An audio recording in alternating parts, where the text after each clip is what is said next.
Exes and babies. Yeah. You get a special episode with just Jeffrey and I. Yeah. How you doing, Sydney? I'm good. I'm good. Good. You look good. As I try. I do try. I did not wake up like this. Okay. I did not wake up like this. Okay. But yeah, you're looking good too. I'm trying. I'm working on it more. Okay. You What does that look like for you? Working on just washing. Bathing. Yeah, that part. bathing. Boy, it's hard. Bathing is underestimated. You gotta do it every day. They say. I know. Sometimes twice. Twice a day. I know. So Seems like I'm a waste working of on water, it. but you know. The whole thing of like brushing teeth thing too. It's that part. Flossing. Are you flossing? What's that? Okay.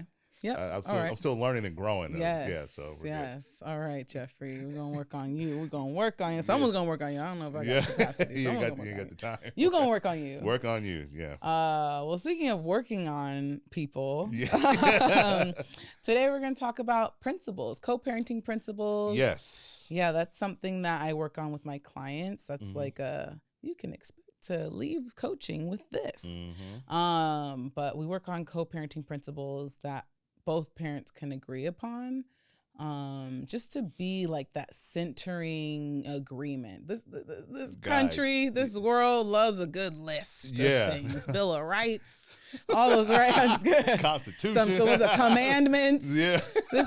We're all familiar with the concept. Right. And the intent of it, and nothing's any different when it comes to co-parents. We need the same thing. I think it really centers us and helps us try to be our better selves, reach that higher self, so we can interact with each other and be productive. At the end of the day, we just want to be productive and growing this child or children. Right. Exactly. And shout out to you for doing the work that you're doing to come up with this list, because I think when it comes to co-parenting, you have your daily routine, you have your work schedule. So I liked how you had this idea, like apply the same principles to co-parenting. Right. So, and I'm really excited to dive into these. And because when you first brought this up, I was like, yeah, these are like guidelines or like guides that people can follow to make co-parenting easier, which is why this show exists. We try to make co-parenting easier for everybody that watches. So that's right. I'm excited to dive into these. Absolutely. So the first one usually is centered around the child. Crazy idea, right? Yeah. The whole point. Yeah, the whole point.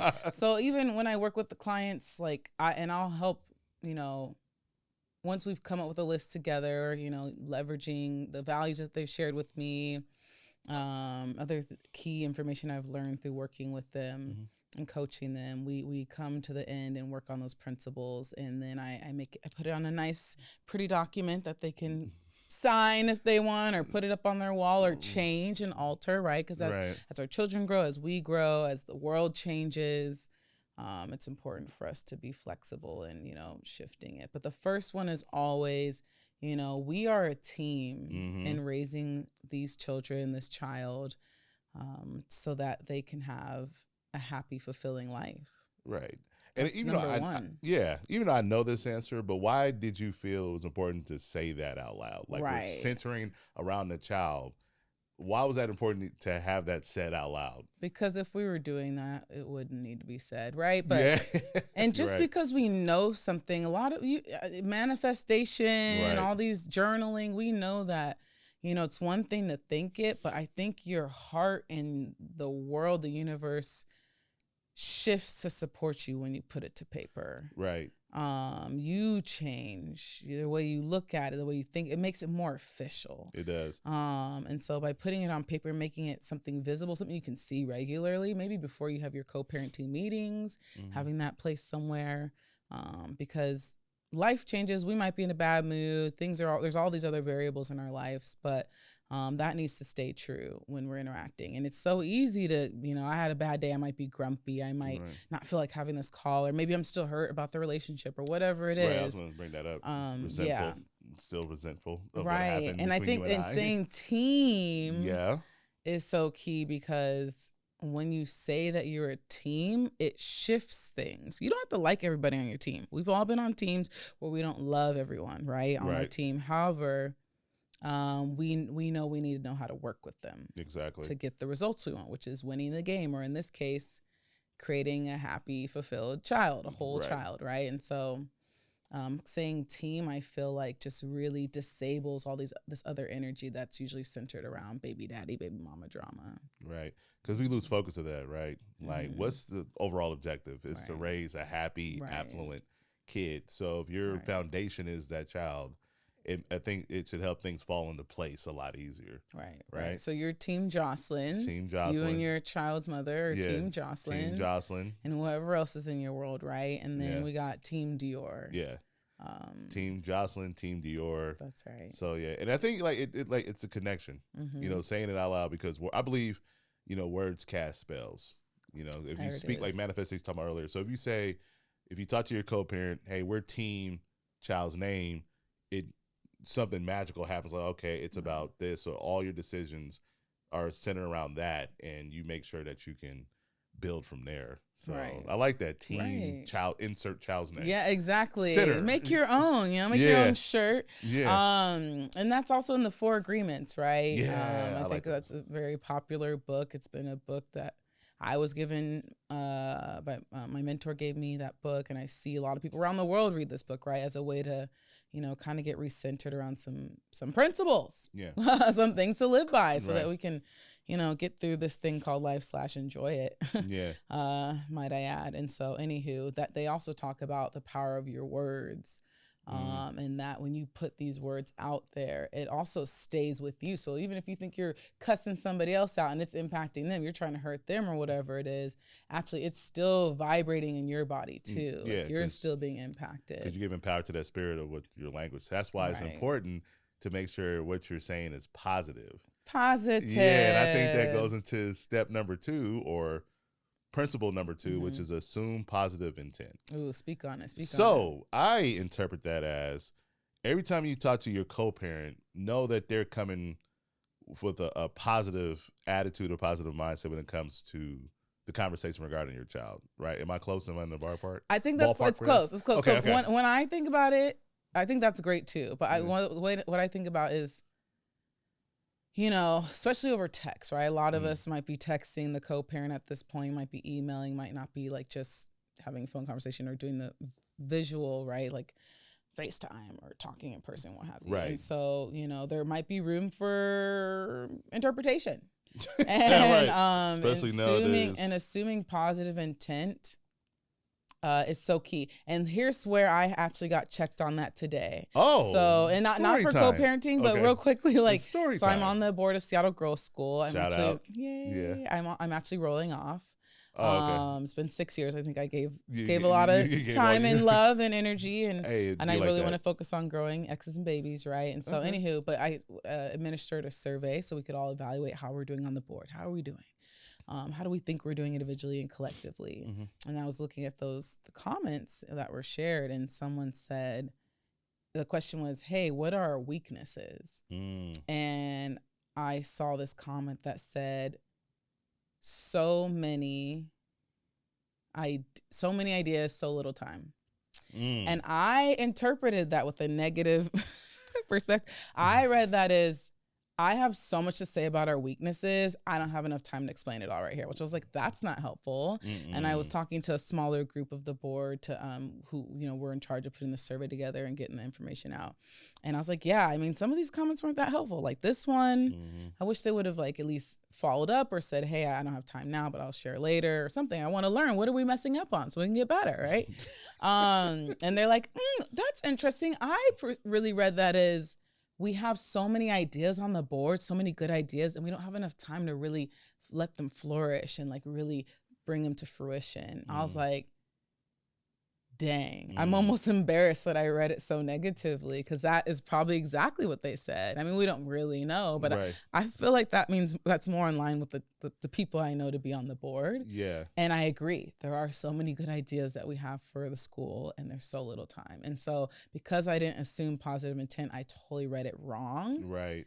And even if you read someone's negative, maybe they are intending to be negative, you putting energy in that negativity versus like getting to the crux of what you're trying to accomplish in that dialogue is not going to help either. No, exactly. And like you said, you got to check it to know where that source is coming from, right? From your end, because you can't control what somebody else says right. or how they say things, right. but you can control how you receive it. Right. So you, like you just mentioned, like I could receive it in a positive outlet, perspective. Yeah. Right. So and I think a lot of communication is what I'm saying to you, and a lot of it's what you're actually perceiving me to say, like how you're actually interpreting what I'm saying. Right. And I can speak from like personal experience too. Earlier on when my daughter was younger, you know, for some reason, like my upbringing, right? It's always baby mom, baby daddy's always looked at as, you know, combative, adversarial. So every time my baby mom would communicate with me, I was like, oh, she's trying to get one up over me, which I would create obstacles from the development of my daughter. And then when therapy is realized, like, you got to know where the source of that comes from. Like, why do you think that way when your co-parent talks to you about something's going on with your child? And if they're expressing something that, you know, they don't agree with you with, why do you take it offensive? Like, why are you offended by it? Right. And it usually becomes from something that, you know, I've dealt with in my childhood too.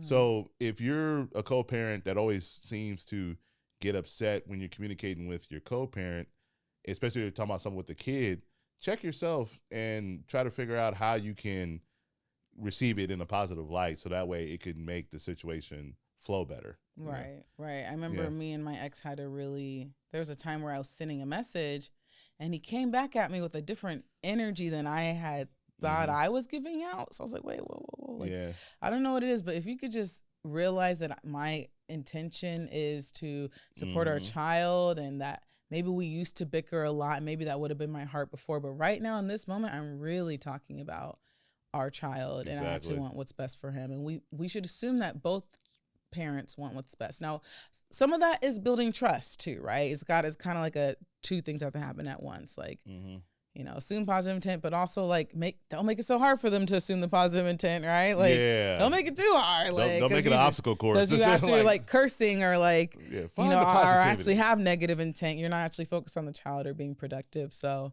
it's like a 2-part series or what have you, a 2-part situation. But yeah, assuming positive intent can just really help you control where you're at and allow for productivity to come through. Right. And you do know what word really encompasses that, right? And it's actually your next principle. Or our next principle. Our next principle. Our next principle. Yeah. Accountability. Yeah, that's a word that gets thrown around a lot these days. It's accountability. Thank God.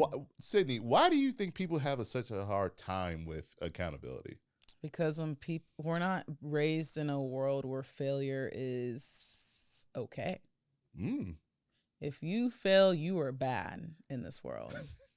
Right? Facts. I know, that's so. And so if you fail at school, you are dumb. You're just a state. So you're not even a state of being. That's who you are. And so it's not that, oh wow, you made a mistake, you're learning, that's so great. Like, wow, you did the thing, you tried and you failed. If the more you fail, the more you learn. So you're actually winning, right? Yeah. And so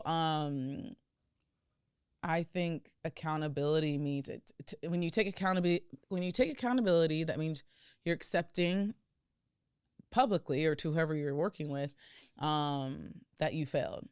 And for some people, that means when you say you failed, that means you're in the wrong and that everything else in that battle or whatever the interaction is your fault or what have you. And so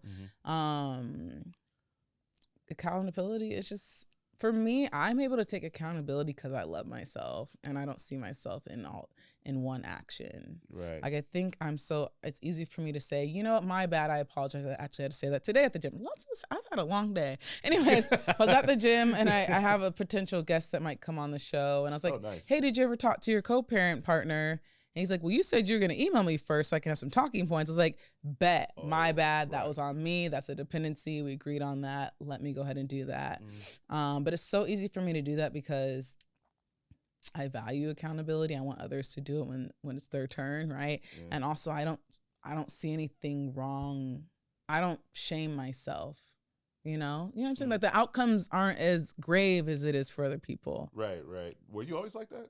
or did you have Probably to not grow into that? Yeah. But my mom would apologize. Like Nice. if we had a moment or something where she just felt like she needed to apologize when I was a child, she would apologize. I remember being like maybe 6 years old and she apologized for something. Like, I am really sorry. And I think that taught me, my grandmother would apologize to me for something. And that taught me like, oh, adults can apologize to kids. One, there's no like hierarchy to who deserves respect and love and like accountability, right?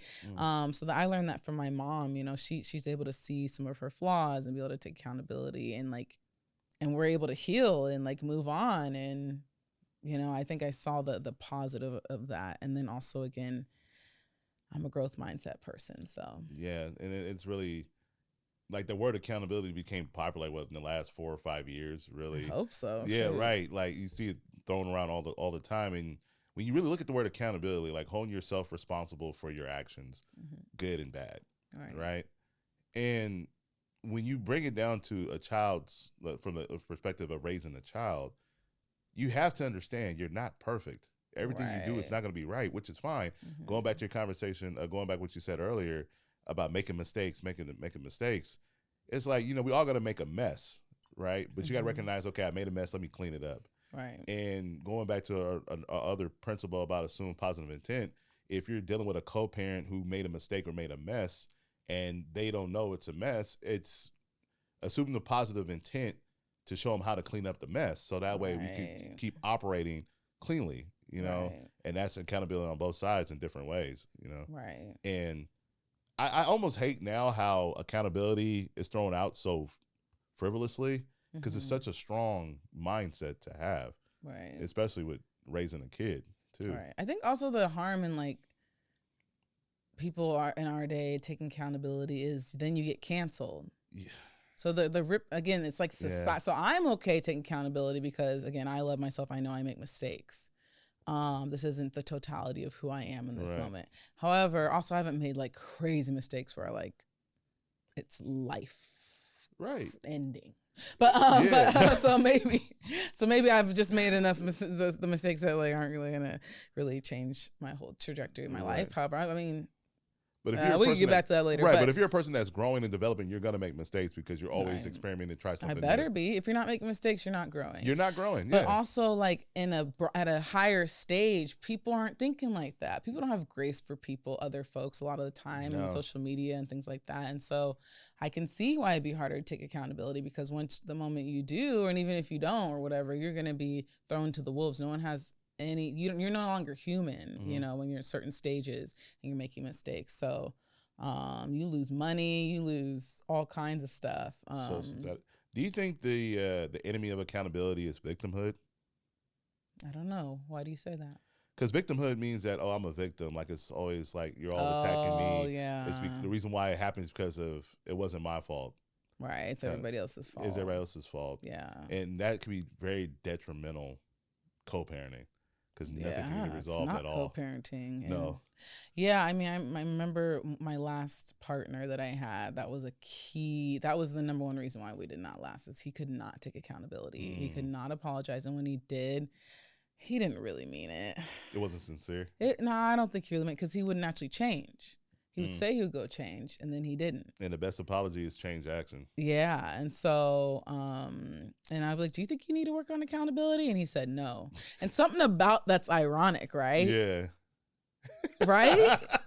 No, I don't need to work on accountability. No, I don't need to be accountable. Whoa. Like it's kind of, right. I'm not accountable for learning about accountability. Like I know it's kind of weird. I can't put my thumb on exactly the words, but that was a struggle for us, and that's a definitely a red flag, deal breaker, non-negotiable for me. Because you can't grow if you don't think you're ever accountable for anything. You don't think there's anything you need to work on. You think you're perfect, and you can't actually solve problems. Right. Who's wrong or who is wrong or who's right doesn't matter. Like at the end of the day, if we're trying to solve problems, if we're trying to grow a family, if we're trying to be productive, everybody's got to learn. Everybody's got to do the things. And so, take yourself out of it. You know, I don't know. Anyhow, make sure that wherever your passion or purpose or mission is, it has to be bigger than you. Yeah. And once you do that, you'll be accountable for whatever actions you do to serve your purpose and passion. So we have. Make your child the center. Yep. Assume positive intent. Yep. accountability, and just like what you and I have been doing this whole time, communication. Yay! Yeah, communication is a top flight pillar in my book, because if you don't communicate, you can't get things done. You really can't. And you and I had a moment yesterday. Just yesterday, okay. Yeah, just yesterday. What you trying to say? Just because communication, because I failed to communicate a scheduling situation with Sid, and Sid expressed how she felt about it, and I took accountability for it, and I apologized, and I'm going to use my actions to show my apology. Appreciate that. And no, I appreciate you communicating that, because you gave me the benefit of the doubt of maybe he doesn't know how this affects me. No, I didn't. I was not giving you the benefit. Oh, dang, okay. I'm working on myself, because I need to communicate, right? So if someone does something that feels like it wrongs me, some of my first response is to want to run or like eliminate the issue. Whoa, eliminate the threat. okay. like go this. Okay, I just put someone in a box and like bet like you don't respect me, or like cool, I know how to handle you, right? Yeah. Not that that's how I was feeling about you in that moment, but I was kind of like, dang, does this need to escalate? Because this was the second time in 2 weeks where we had a miscommunication around scheduling. Anyway, thank you for that vulnerability, for sharing that, but. Yeah, but I've been working on like, hey, why don't you say how it makes you feel? I know it sounds so elementary, but it is like, no, it makes me feel like you don't value my time, or, and I feel like I'm being as accommodating as I can be. And so is there something else I need to learn to support this and what have you? And I feel like we had a great conversation, and we do. Yeah, but also I think strong communication comes from thoughtfulness. And I believe that during that moment, I wasn't being thoughtful. I mean, you're busy, but yeah. No, but still, I mean, I agreed. We made an agreement for something, and like, if I say I'm going to do something, I have to be thoughtful, because we agreed to it. So I think great communication comes from how thoughtful you are of the other person's feelings, and so centering back to co-parenting, be thoughtful. Be thoughtful of communication, because life happens. Like you said, life happens. You're on a board for the Seattle School of Girls and stuff like that, so your time is constrained. Who am I to keep calling you like 10 times a day that you're busy? That's not being thoughtful. And then when you communicate with that to me, if I'm not receptive of it, it could create a bad situation. So when it comes to your co-parent, if use different tools or methods that can make the communication work, right? Maybe like schedule, or do a check-in or something like that. Learn the person's communication style, because some people are texters. Some people are communicators. Like what I'm learning now, if there's a mishap, or there's like something that irks me the wrong way, and we're texting, I'll call you, because I'm starting to learn that. You're good at that. Yeah, I'll call you. You actually called me. I did call you. So that's where you did get. I texted you, hey, yo, this is annoying. Yeah. Like, that's a flaw. I need to stop. I need to pick up the phone. No, that's fine. But you called me. You're good about that. You're like, yo, let's talk about this over the phone. I appreciate that. Yeah, because I've learned that context, because text message can have the wrong context of the intent of the message. So instead of me going off, like, what the fuck, motherfucker? Hey, what you mean? And then you're like laughing. I'm okay. So you didn't think it reminds me of that Key and Peele skit. If you watch what's it, that? It's which one? Sorry. Which one? It's a Key and Peele skit where it's two friends and they're texting each other, and one is answering nonchalant, but the other one's taking it hella personal. I love that. I can't think of the name of the skit. So genius, right? And the other dude's getting hyped. He was like, "Oh, really? You want to go? Like, yeah, we could go. Like, yeah, we could go." Which one was it? Which one was getting hyped? Jordan Peele was the nonchalant one. Yeah. And Keegan was talking about, "You want to go? Go to the bar. You want to go? You want to do this?" And he was like, "Yeah, I want to go. I want to go. Sure, we could do it. I can meet you at 5." I'm laughing when I'm watching it. Right. I love it. Yeah. So and that could happen. Funny. And I learned with me, I need to hear what you're feeling. Right. I can't take it from here, because I could read it differently based on my past experiences. Right. So me and my ex, sometimes we have to jump on the call. So we try to keep things on text because we're both busy. But we do have, in terms of communication, we do have regular meetings. They're usually actually just 2 times a year. We might schedule an extra one if there's some life event happening, but yeah, we'll do twice a year. We'll talk about schedule. How's the schedule working for you? You know, what are some Dior's milestones? What does he need to work on from life skills to like homework and things like that.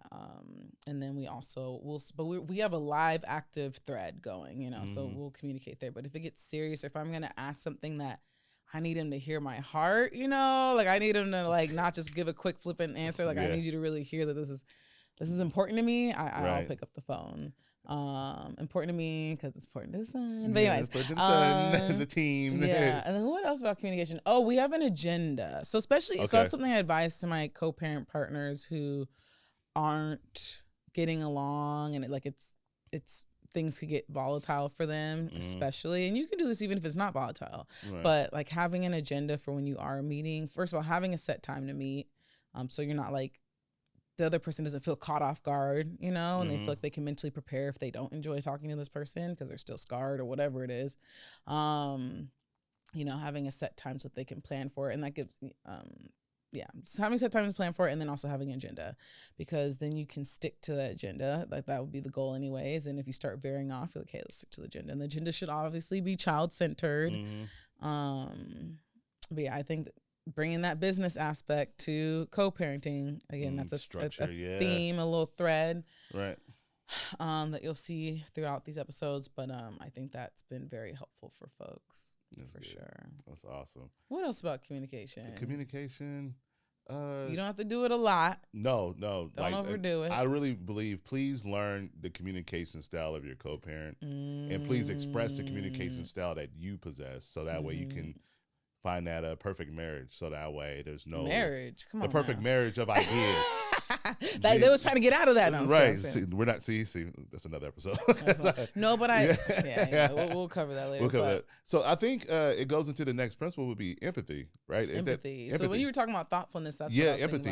Yeah. Empathy is key, and I know some people are like in their co-parenting journey where they're like, "Yo, empathy. Like they did me wrong. Yeah, they did me wrong. You know, they're evil. They're mean. They don't deserve that." Or they think if I give empathy, it's giving in, or it's giving them all this leeway. And it's like, that's not what empathy is. No. Empathy doesn't mean you're like saying that they're right about everything, although there shouldn't be a you versus me kind of energy. But let's say you're worried about that. Yeah. Right.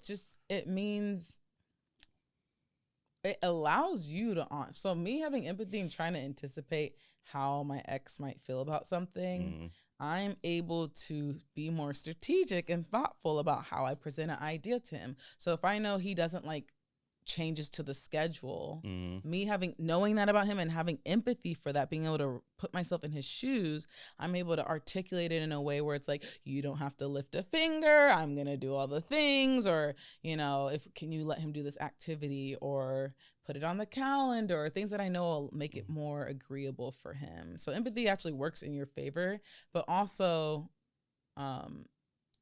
we all need empathy. Yeah, we're not all gonna be our best. And parenting is hard as heck. And so I like that I can call up my ex and be like, yo, I messed up here. Or I think I over engineered a solution or whatever. I don't know. I'm in tech. I don't know. Anyways. I like that though. Over engineered a solution. I know. I don't even know. I literally used that phrase today in meetings. So smart. But that's not, anyways, I still have to say. Your vocabulary's on point. That was so smooth. Anyways, I still have to say, you know, and I know he'll have empathy for me. Yeah. And that empathy allows us to partner better and collaborate better. And it's just more enjoyable because we see that we're both humans. Yeah. And that's what gets really hard about co-parenting, is when the other person sees you as an enemy, as someone who doesn't have feelings or deserves grace or things like that. Yeah. And that goes into the next one that I really want to talk about. Yeah, talk about it. Ego check. Okay. So what you describe is you got to make sure your ego's in check first before you give up power to the other person. So how do you check your ego? Like, how do you check your ego? What? I'm perfect. Oh, wait. That's ego. Yeah, that's ego. That's ego. You said we're not perfect. No. I think I'm pretty good. I do think I might be the opposite. I'm open to feedback, but I think I need to do more versus I need to step forward more than step back. Like, okay, let me. I told you this. I think I need to have more ego in these scenarios. Oh, more ego. Okay. I know. This is totally off brand, but like even people are watching the episode of Keisha. That's what I was going to bring up. Like that was amazing seeing that. Like I was in awe. Like I told you, I was like, dude, I felt like a student. Right. Like that was a perfect amount of ego because you and Keisha are both like strong-willed women, and the fact that y'all was able to find the common ground to make this work. Right. That's a perfect example of like ego check. Thank you. Yeah. But you said you need more ego? No. I just got feedback from a number of people who don't even know me or some know me where they just like they felt like I was getting walked all over a little bit. Like that's just haters. No, for sure. But like there's times where like I think it's just the way things were articulated. It was like maybe a more sense of ownership in terms of like religion for Dior and things like that. Like I think folks are like, so I'm just trying to say I'm more agreeable usually. I don't think ego is an issue for me. Okay. I'm like, okay, well that's important to you. It's not that important for me. Great. Like sometimes I have an issue of actually trying to make other people more comfortable than I am. So I actually don't know if I'm a great example of that. But there are times where I feel like, for example, like maybe someone will claim that they helped Dior with something and made him better at this. I'm like, yo, I helped with that too. Oh, I think that's natural parental vibes. Yeah. I think so. Because, you there from day one. Like, I'm his A1 day one. What you mean? But the fact that you don't respond to it lets you know that you do have an ego. Because you're like, okay, it's good to know that, Dior has a village around him that can help him out. Right. But I get that same when somebody talking about Jocelyn. I'm like, hold on. Right. Like, hold on, bro. What am I, chopped liver? Like, I've been there since day one. Like, right. What you mean? I'm a day one. But no, I think also, okay, so, but ego check is really just it's kind of going back to that first one, like putting your kid first. And why am I getting agitated? I have to ask myself that. Like, why am I getting agitated? Like, is that actually critical? Like, does a boundary need to be set here? Mm-hmm. Or is this more something that's, something else? I don't know. Is it something I need to check my ego for? Is it something that I actually need to just like, follow up on? It's like, this is a legitimate concern. Like I should actually talk about it, but right. Yeah. And boundaries, another one too, but I wanted to get into one before we get into boundary, and it goes into ego checking. Grace. Wait, before we get to that, where have you had to check your ego, sir? Dang, I was trying to find out. Yeah, about that. No,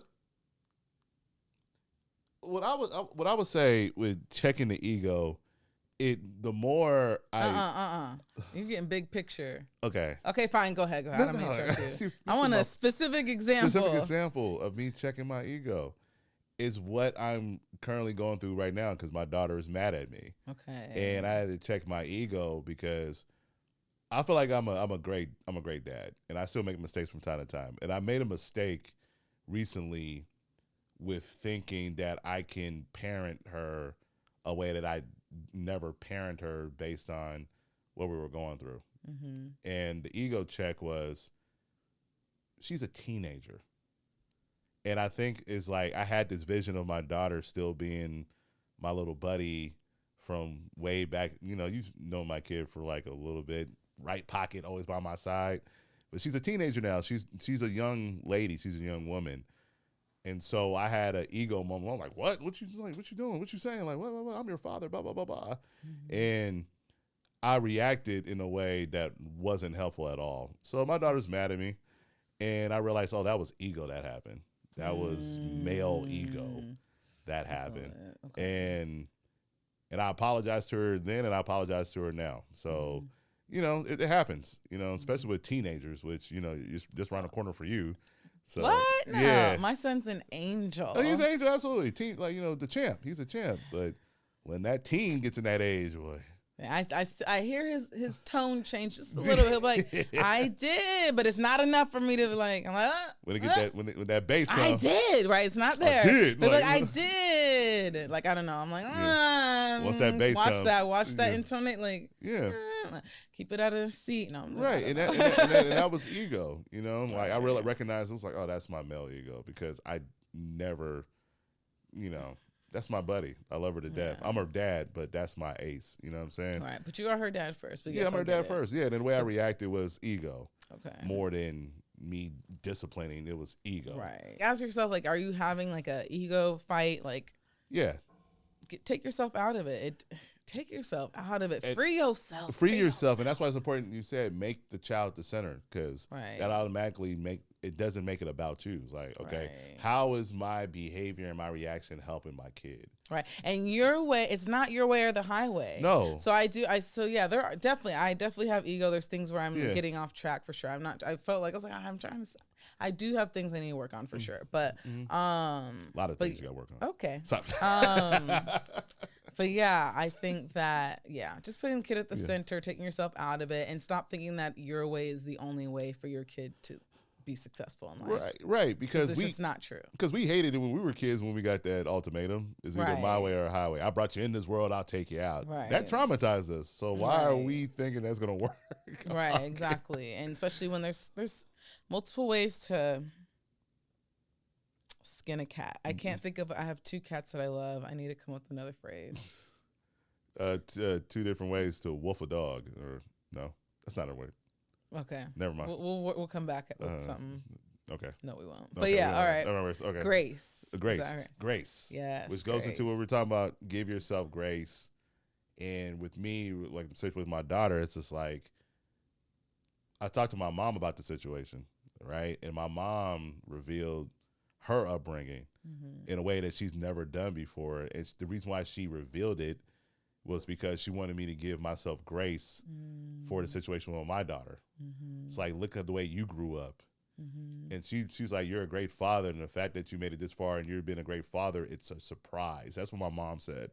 She said, it's a surprise how good of a father you are because of what your upbringing was. Wow. Yeah. So I was like, why couldn't you tell me that when I was a kid? Like, same thing, like, you know, but I needed to hear that. And it's like, okay, now that I know that, now that my mom recognizes some things that she could have done, some mistakes that she made raising me, it's like, okay, cool. Accountability, and, communication. Oh, that's beautiful. Yeah. So I'm glad that gave you some peace. It did. It gave me some peace. It's like, and one thing about like older parents, parents in their 50s and 60s with adult children, all of us are filling a void that only you can fill up by telling us about you and how you grew up and what things you went through. Because we have those questions like, why are you like that? Like, why'd you act that way? And why are you raising me like that? You know, what did I do? What did I do? Like, I wasn't there for that. Like, I like shared a little bit about my mom. My mom grew up in East St. Louis, Missouri. And one of her stories she's told me was when she was 11 years old, she had to fight off a crackhead from breaking into the house with a broom. So yeah, my mom had to fight off a crackhead, like protecting her younger brothers from being hurt at 11 years old. Now, I couldn't picture myself at 11 years old fighting a grown man with a broom, but that told me what kind of woman my mom is. She's tough, not that emotional. She's loving, but not lovey-dovey. Right. So that gave me more perspective of like why she was the way she was. Right. So for parents of adult children, talk to your adult kids about what your background is, because I'm telling you, a lot of us are curious about why. Right. And give yourself that so we can give ourselves grace for raising our kids. Right. It's hard because there's some things that my mom was very impatient. Her parents were very impatient. Their parents are very impatient. And I think it comes from like probably slavery. Like there's no grace. There's no time. If you don't do it right, you get killed. Like, like you die. Survival mode. Like, so like get it right. Right. And get it right now. And so it's very hard to unlearn some of those things. It's really, and you don't even know you have those habits until you start parenting. Right. So some stuff you learn in the moment because you're not put in a situation where you actually are going to use it or, Yeah. And also learn displaying that. And also with that grace, it gives you learn about yourself more. Right. And you give people guidelines or boundaries. Right. How to operate with you so that way it could be a peaceful situation. Another thing also is giving grace to your co-parent. Yes, that part. You have to give grace to your co-parent because at the end of the day, we're all learning. None of us are experts on raising children. We're all trying to dismantle any hard childhood stuff that we've gone through and societal stuff. And we're not perfect. And so I think having that grace, it just builds trust with other like, because my co-parent has given me grace, it makes me more endearing to him in a sense, like not inappropriately, but like I just trust him more to like have my back when it comes to like raising our child. And that makes me more willing to be a team player with him. And like do this in a co-parenting team way. And so makes it easier, huh? It makes it better. It makes it better. Not easier, but maybe better. Even easier, man. I even reached out to them because Dior was going through some stuff this week, and I just had a thing. I was like, I'm so glad we have this thread where I can just talk to y'all about what's going on. And they'll be like, yeah, we've seen this, or that's not cool. He shouldn't have to be dealing with that, like at school. And you know, like just having a sounding board that you can trust and that also are very much involved with your child. Right, the team. So I am only getting half the picture. I only see him half the time. Right. So being able to come together to give that full picture is just leads to that productivity. Yeah. If you guys are not talking and you're just parallel parenting, you can't possibly give your kid your all. Because you're only having half the picture. Also, and you're not communicating to fill in the gaps. Also, just being a team and being able to connect, it's more fun too. It's like, oh my God, he's so silly, or oh my God, he's doing so great, or just coming together and being excited together. That's so cool. And it makes things a lot better. That's the best way I could put it. It makes things a lot better. So we mentioned this word before. Boundaries. Yep, for sure. How critical is boundaries? I think you know how critical boundaries are. No, boundaries I want to use your professional words to it. Your coaching words to it, boundaries. Well, my professional opinion. Yeah. Boundaries are for yourself and for the other person. Like you should have boundaries for yourself. I have boundaries for myself that I haven't even communicated to my ex. So a boundary I have is, okay, reveal it today. I might have said this before, but I don't ever text my ex past a certain time. Okay. And if I do it in the group thread. So his girlfriend, partner, knows that there's something weird happening. Also, if I do, I apologize if it's late. I try not to. It's got to be a good reason, in my opinion. Right. Or I make a note to myself to remind myself. But, having that, having boundaries for myself, because I want to show respect for their household. I don't want there to be any question of like what type of relationship him and I have, right? I don't want him to be just like they got their own thing going. I don't want to be distracting from that, right? And so, so that's one of the boundaries I have for myself. Another boundary I have for myself is how I communicate with him, and I'm sorry, that's kind of piggybacking, but like the literally the tone and I try to self-manage, which I guess we'll get to later, but we have boundaries around like, we don't control each other's household. We can share some wishes, some desires, some ideas, but at the end of the day that we get to choose what time he goes to bed in our home, what he's eating. I don't feed him pork because I do want to respect his dad's faith. That's thoughtful. That's so thoughtful. And so there are some boundaries, I guess, that I've made for myself in that regard. But he doesn't make me or enforce that. But he's being respectful because you want to just make things better. Right. But we used to not have certain boundaries because we're like, we want to be best friends. Right. Like, we're going to be best friends. Like, we're co-parenting, it's fine, but we're going to be best friends. And we realized years later, and I remember watching, you tell someone something and like a mentor just kind of give you this look. They don't know that they're giving it, but they're like, you gonna learn later, or this sounds ridiculous, but we used to have rules about you can't date each other's associates, which was like, that's a boundary. There was just too many, like, we had a therapist at one point said, you guys are in each other's business too much. Like I dated someone who like is in his circle, but not his best friend or like a family member. Right. So there's all these, Black Seattle is so small, right? So hella small. So if I want to date a Black man within Seattle, there's a very good chance they know my ex. So to say associate, come on. I'm setting myself up for failure. You got tears. But like best friends, no. Family, absolutely not. But anyway, so just stuff like that. And do you think there's a timeline on when you discuss boundaries, or immediately, all the time? Yeah, because we're learning new, but we're like, I didn't know that was gonna bother me, but that's a boundary, right? And then give the person the opportunity to know the boundary, and then reinforce it with grace, right, and empathy, because it's hard to learn a new habit. Assume positive intent. Reinforce it, and then. Yeah, and there's boundaries that you have to withhold with yourself. Like I learned that with my therapist. They're like, people can only cross your boundaries if you let them, and it's to some degree. Yeah. For some boundaries, right? Yeah. What's a boundary you have? It's a boundary. It's like what you got going on in your house is what you got going on over there, and what I got going over there is what I have. Mm-hmm. We communicate things that if we feel like jeopardizes or compromises Jocelyn, we'll discuss it. But we give each other that grace of not getting into each other's business like that, because we're not that close like that anyway, you know. So so it doesn't make sense to try to be besties. Right. It never did, because we weren't like that off the rip. So yeah, and the only not regret, but I wish I'd have did if I knew better, was just establish that early and made it more of an effort. But it's ego, being young, listening to poor advice from people who don't have the best intentions. Right. And, you know, you got to give yourself grace to realize, like, yeah, I was young when this first happened. So I made a bunch of mistakes, but now I can fix it and rectify it now.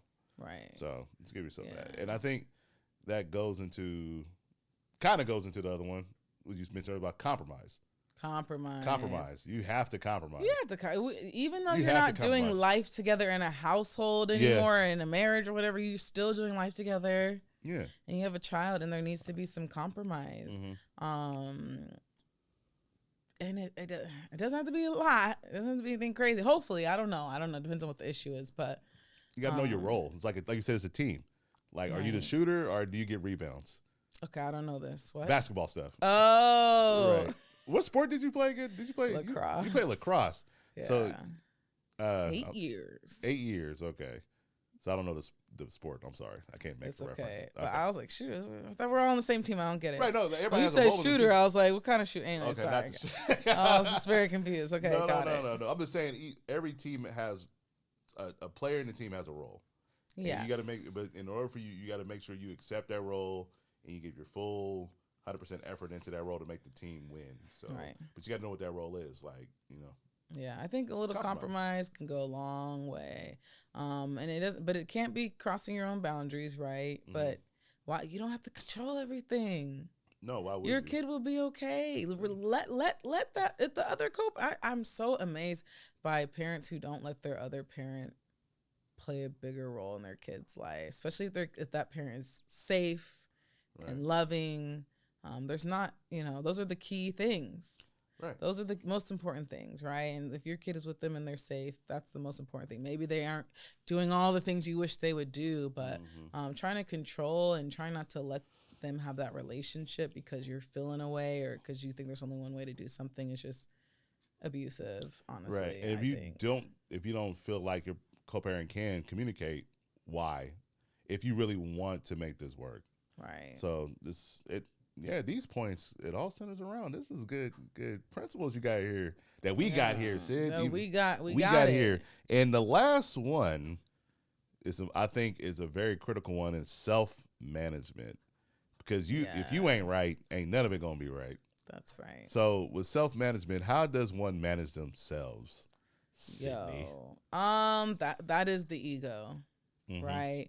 But self-management goes a long way. I think a lot of people's problems could be solved by managing themselves. And that's something I learned in coaching. Like, you got this idea of, managing a team, right? Managing people. That's probably the first way we've heard of, the first context we've heard managing. And then, like, in the career world, I've heard of, like, managing up. Sometimes if your boss or superior or something isn't really skilled in a way or is missing some soft skills or something, like supporting them, giving some feedback, right, whatever it is.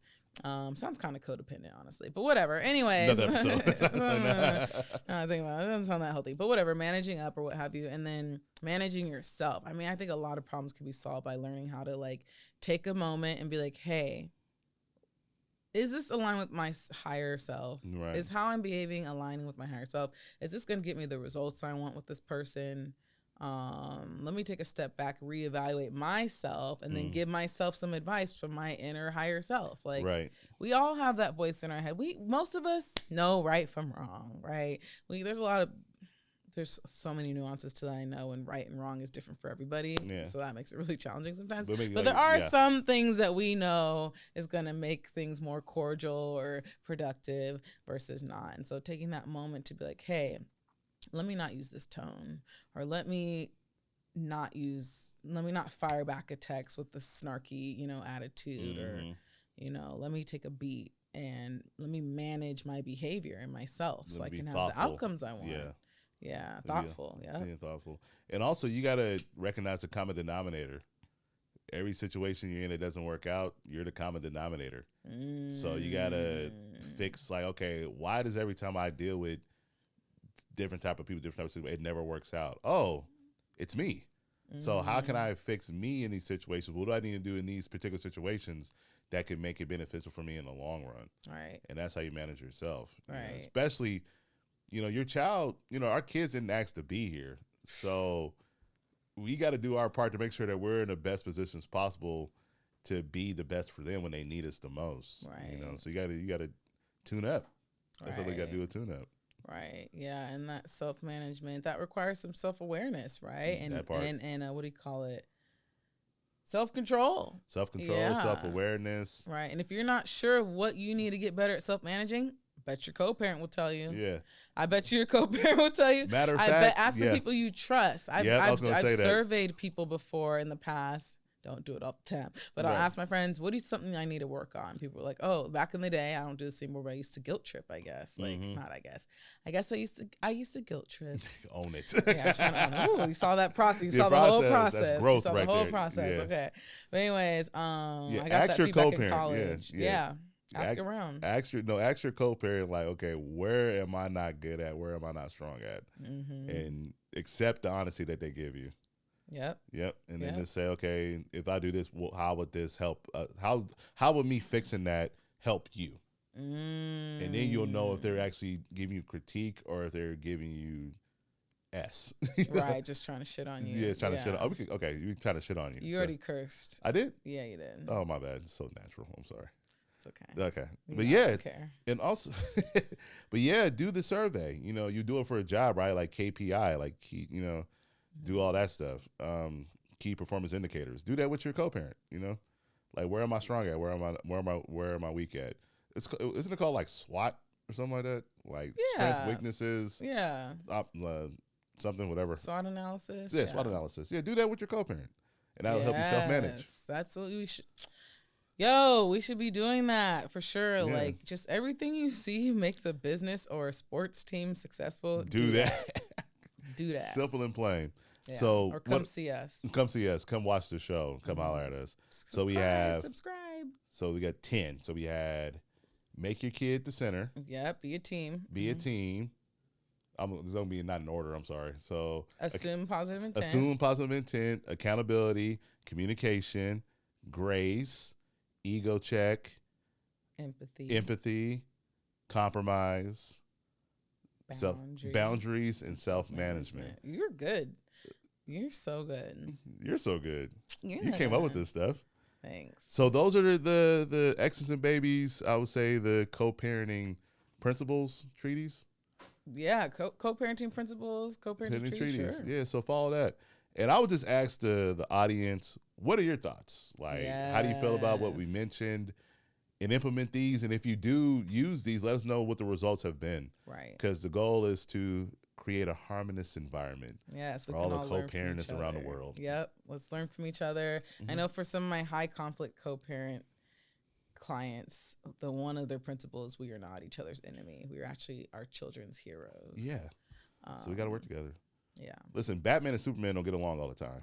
Yeah, but they know how to work together when they need to. Yeah, they need to. I haven't watched the latest movie. Right. They're still part of the Justice League, and they still. Yeah. Yeah. I love Justice League. It's on Netflix. Watch it. Yay. They're not paying us for this. No, I'm sorry.